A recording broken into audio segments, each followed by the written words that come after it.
Bamarazo is a strategy game for 3 or 4 players. Players assume the role of a feudal lord managing a minor fief. Players develop their production, build buildings, advance their culture, and influence the importance of the 8 scoring methods.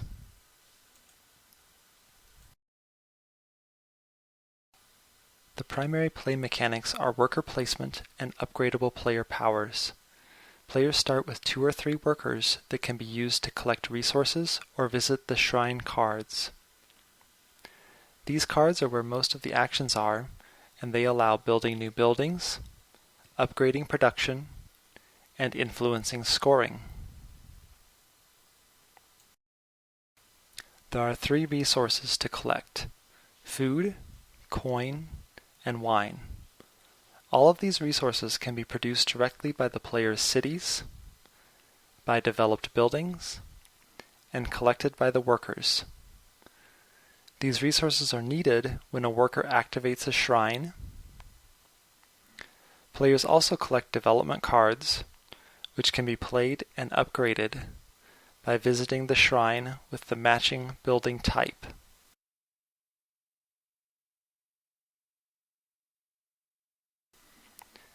Built development cards award the player a cultural advancement.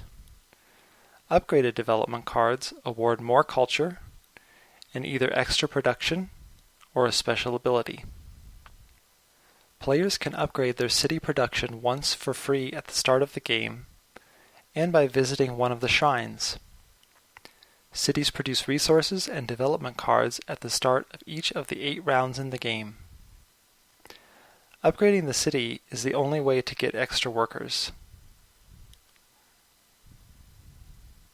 Visiting the shrine gives 2 upgrades, but the resource tracks require different numbers of upgrades to get their bonuses. Players can get a few victory points during the game by being the first to reach milestones on the cultural advancement tracks, but most of the scoring happens at the end of the game. Each shrine awards victory points for a different aspect of the player's fief: the 3 types of buildings, the 3 types of culture, and having the most coin and food. The victory points each shrine awards depends on the strength of the shrine. Players can add strength by placing development cards under the shrines. At the end of the game, the cards are revealed and the shrines are sorted by strength. During each round, the players take turns placing their workers to collect resources or to activate the shrines. Activating a shrine has a base resource cost printed on the card. The first player pays that cost and optionally overpays because the next player to use that shrine matches what is already on the card plus 1 more resource. When activating shrines, wine acts like a wild card for other resources. Each player can only use each shrine once, but there is also a way to duplicate the previous player's action without using a worker. You can also block other players from using a shrine this round by using 2 wine when paying the resource cost. I have enjoyed playing the game. Most of the time there are several good options available, and players have to balance the value of the action against the current cost, while also trying to guess which actions the other players will take. Players need to decide how much effort to spend upgrading their fief's production and/or getting in additional actions. Upgrades are powerful, but developing culture and strengthening the right shrines is critical too. The game has the feeling of not having enough time to do everything you need to do. The development of the player's fief reminds me of the player desk in Hansa Teutonica. Like Hansa Teutonica, players can spend a lot of time upgrading, or just do the bare minimum to have more time earning points. The shrines feel a bit like the buildings in Caverna. Like in Caverna, the buildings get better if they aren't taken, and can be taken twice for extra cost. It is quite a bit easier for 2 players to use the same action in Bamarazo, but getting to the spot first is still important. The way scoring works in this game is new to me. I don't think that I've played a game where the players adjust the value of each scoring category during the game. This is an interesting mechanic and makes a big difference in the final scoring. The most powerful shrines give 3 points to the player with the majority of its category and 2 points to the second. The least powerful shrines give 1 point to the first player. I also like the way that wine works. It can be used as a wild card and to block players from taking important actions, but it can also be used to duplicate the prior action. This allows a player to take an action without using a worker. Having an income of 2 wine is similar to having another worker. Another interesting aspect is the wide variety of ways to use development cards. They can be built to get culture and symbol types.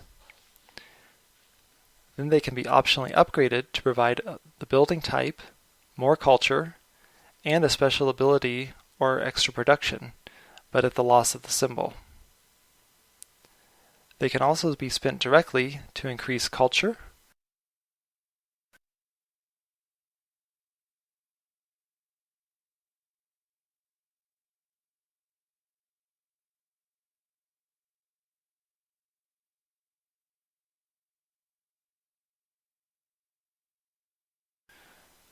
or placed under a shrine to add strength.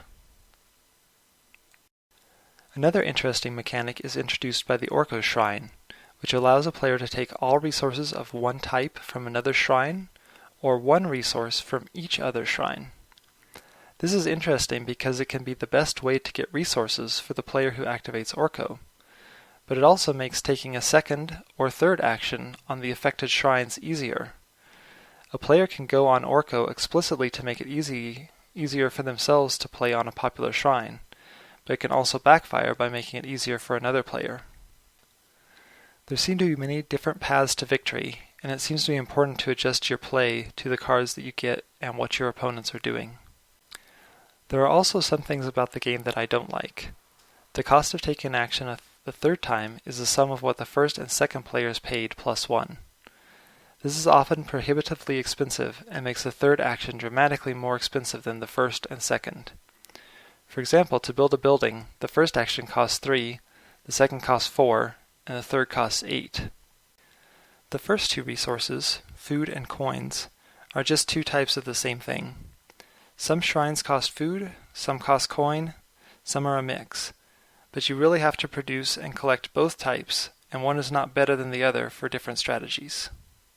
I am also not a big fan of the hidden bids to set the order of the shrines for scoring, though that is just a personal preference to have open information.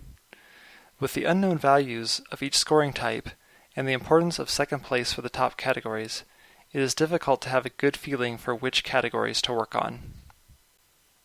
In the games that I've played, wine has always been used to lock or disable the shrine that adjusts the scoring strength on the last couple of turns. This is particularly bad for the last 2 players, since they have no way to adjust the shrine strength at the most important time of the game. Since there is no way to change the turn order during the game, in a 4-player game, the players who start first and second should be aware of this and try to do shrine strengthening earlier. I suppose this disadvantage counters the advantage the first 2 players got at the beginning of the game by being able to upgrade their production first. Unfortunately, in a 3-player game, it is the 3rd player who gets locked out of the strength shrine at the end of the game. My overall rating for this game is a 7.2 out of 10. It is fun to play, and I feel like I still have strategies to try and things to learn. I especially recommend the game for 4 players.